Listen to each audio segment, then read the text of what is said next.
Hey guys, welcome back to the channel. In today's video we are going to take care of cleaning the engine parts. There are a lot of them, so I'm like I said in the previous video, I think we're going to do that in 2-3 videos most likely. Especially we want to prep them perfectly before painting, and it's very important that the outside part that will be painted is very clean, but also the inside one, because this is kind of the idea of rebuilding an engine, is making sure everything is clean, ready to be back together and working perfectly and smoothly up fully. I also want to take care of the clutch since I got the part to remove it, so we'll take care of that as well, and then go from there. So if you want to support the channel, don't forget to subscribe down below, and otherwise let's get started.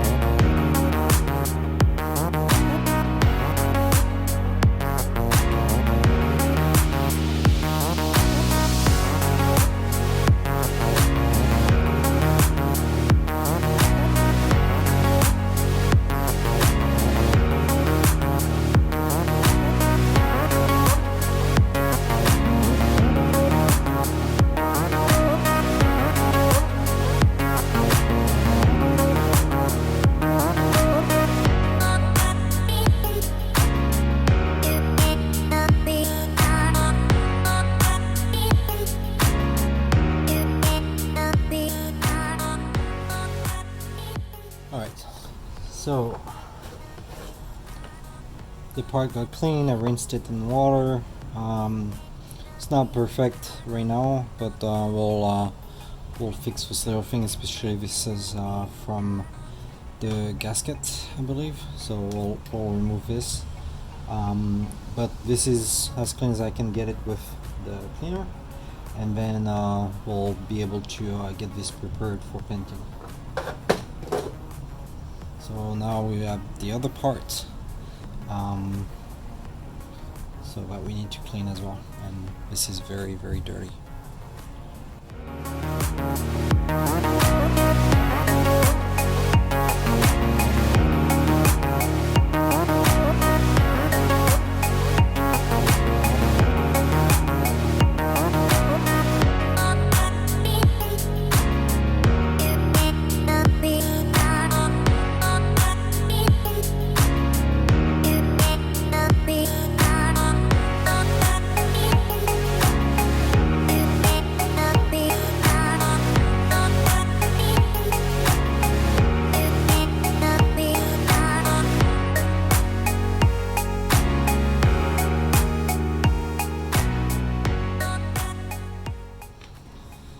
Alright, far from being perfect, but definitely cleaner than before. So this one is a starter molar, so you don't want to dip it in there, but I want to clean it slightly here, so I'll try to clean as much as I can here.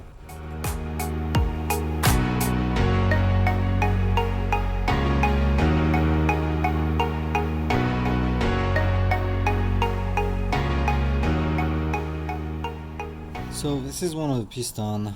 I was curious to see how this is gonna go, and by just with a little bit of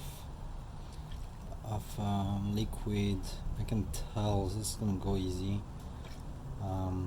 We definitely do not want to scratch any of the piston, so let's dip it in there. We need to clean the inside as well, outside, everything you can see.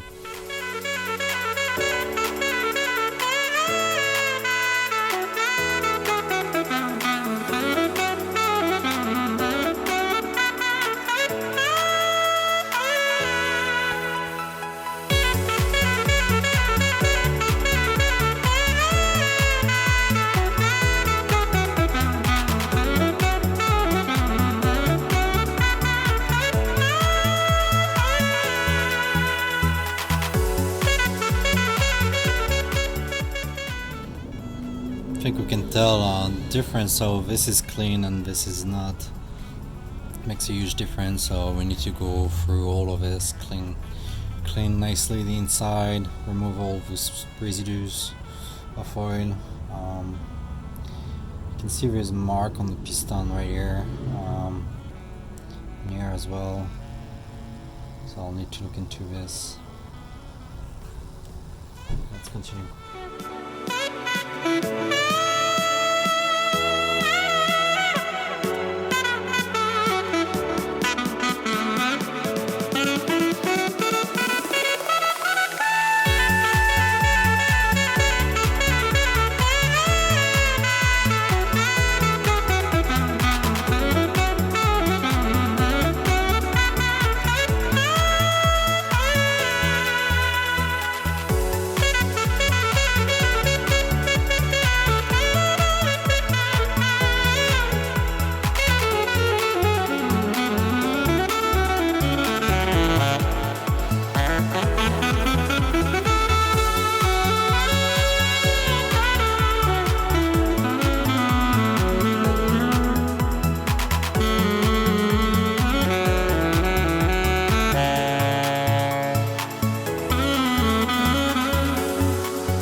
Alright, so the inside cleaned up pretty well, as you can see.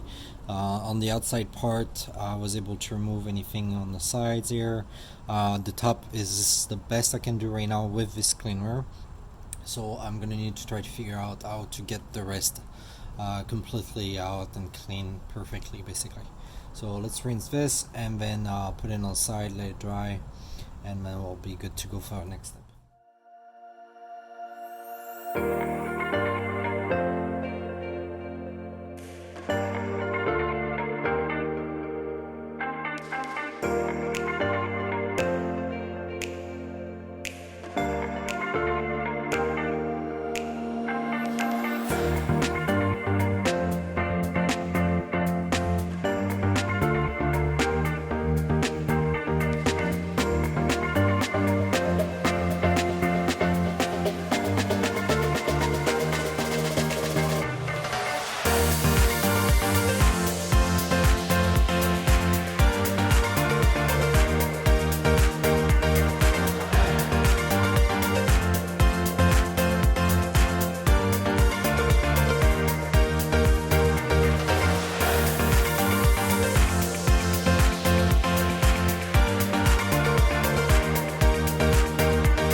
Alright, so I got some Scotch Brite green, so it's heavy duty but not too much, in order to remove I think it's the gasket, part of the gasket residues.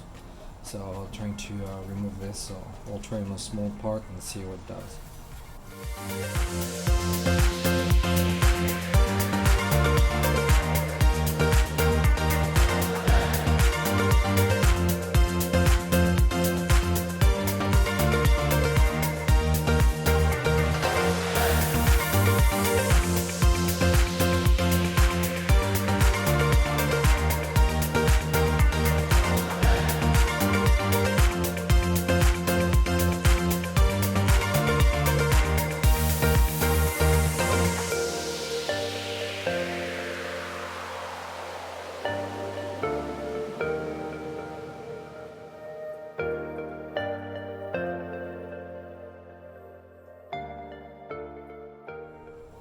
Alright, not too bad.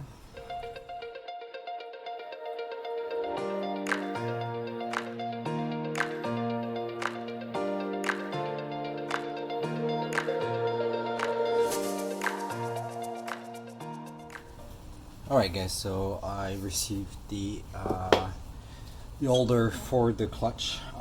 So basically it goes like this.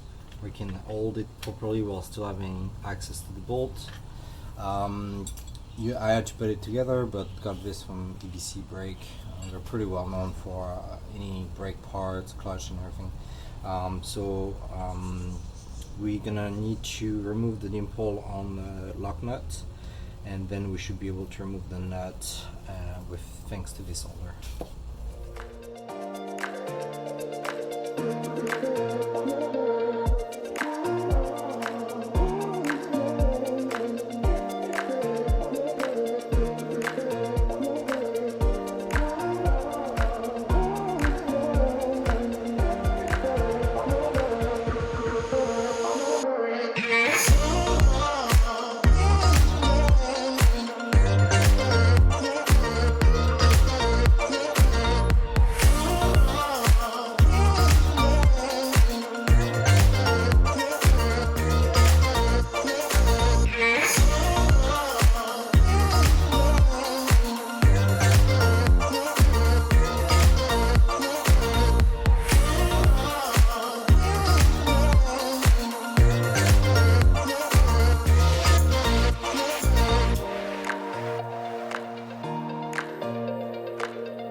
Alright, so back at it, since I couldn't get the nut out with the wrench I have. It's way too tight. It's also a lock nut. A little bit of issues removing the dimple. I had to use a little bit of a rotary Dremel in order to remove some pieces, but otherwise it should be fine. This is attached, so this is from the clutch to hold, and then I got an impact wrench. This is from Arbor Freight, so it's not too expensive, and it should do the trick. So let's try.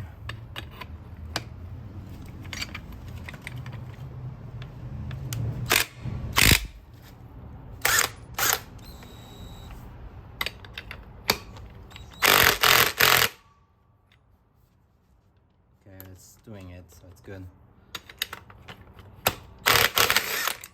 There you go. Alright, let me show you guys. Alright, so this is the nut that I had to remove. I tried everything with manual tools. The impact wrench definitely did the trick. If you guys are having the same issue, get an impact wrench. It's useful for a bunch of other stuff like your car, so it's a good investment. And so you see I had to use a Dremel here. I don't know if you see, I had to use a Dremel about right here in order to remove that dimple, because it was just going down and not being able to stick out. But yeah, so this did the trick. You definitely need to have this holder. I think you can make one yourself if you have like welding experience and tools. Otherwise EBC Brakes has that tool on their website, so it's pretty useful.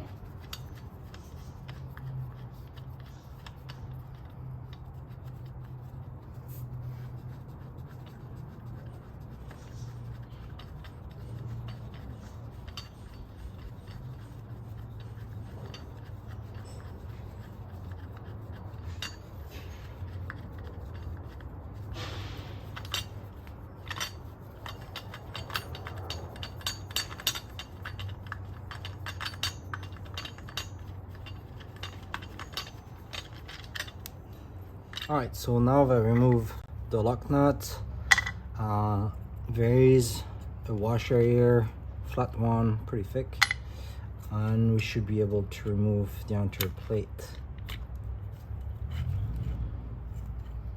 Interesting. Okay, so there's a larger washer in the back of it. It's full of oil, so make sure you wear gloves.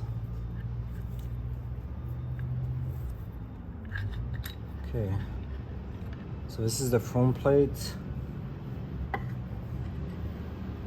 and let's go. So you can see there is all the rings, and you're gonna have metallic rings in between and everything.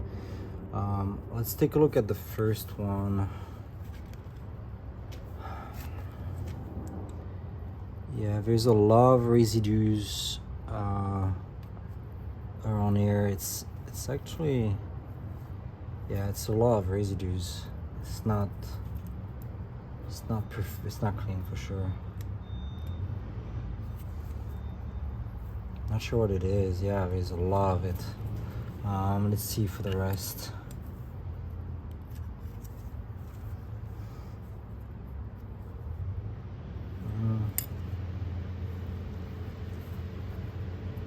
Corrosion on there, is some rust on metallic part, which is surprising. I would think it's stainless steel or something, but I guess not.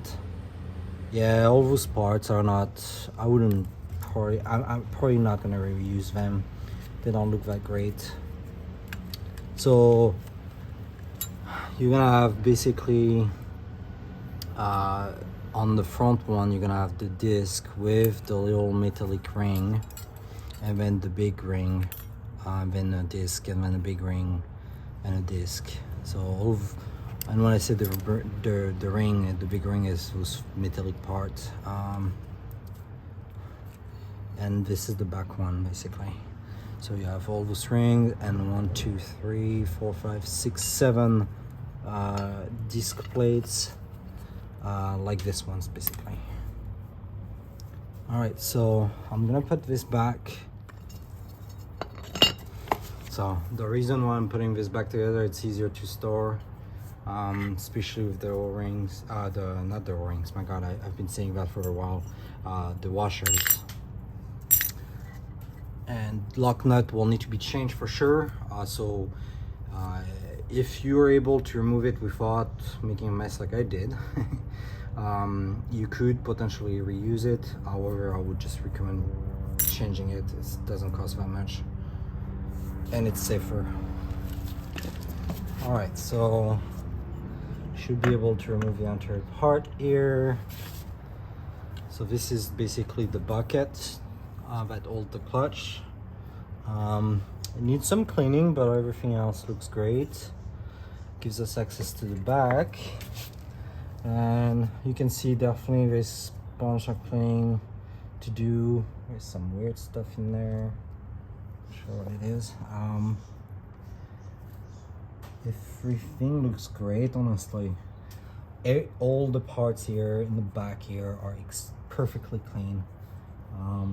It's mostly around this top part that is dirty. So we'll clean all those things nicely and everything. And this chain that we have is basically on. There's another gear in the back here, and that's where it's supposed to be. And that's why also you don't want to lose it, is because it's a lot harder and to basically put back on and everything. So just make sure you leave it attached. Yeah, that's gonna be it for the disassembly on the engine. Like I said earlier, the clutch part is probably gonna be one of the last one that we're gonna put back. Temporarily, I'm gonna put this back for now. I have a lot of cleaning to do on the other parts that I removed, and then this crankcase will be the last thing I will clean before prepping and painting everything. But so far so good. Alright guys, that's gonna be it for today's video. Definitely a lot of cleaning done. The clutch was more challenge basically than excitement, I would say, because I'm trying to add those cleanings with other things and try to make things a little bit more exciting. The clutch plates were definitely not as exciting for me as I thought it would be. I thought it would be simple, but the impact torque range definitely helped a lot. The holder you could try without it, honestly, I think, and see if you need it or not, and if you need it, just get one or build one. Otherwise, next time we're definitely going to do more cleaning. I also want to probably post some pictures on Instagram to compare of the dirty ones that we still have to clean and the one that I just got basically cleaned. If you didn't know, I have Instagram, so it's zigmoto, it's the username right below, so don't forget to also follow me over there, because you would know things that I don't necessarily say on the videos, like the phone. I'm not sure if you noticed, the video quality should be a lot better and the sound should be a much bigger improvement. My phone died 2 weeks ago, so that's why it took me 2 weeks to get you guys basically a new video. And if you also want to stay tuned and know about the next video when it's coming, I'm posting on Instagram more details about that. And otherwise, if you want to support this channel, don't forget to subscribe down below. And if you have any questions, comments, feel free to leave them below as well, and I'll be happy to answer them. Otherwise, I'll catch you up next time.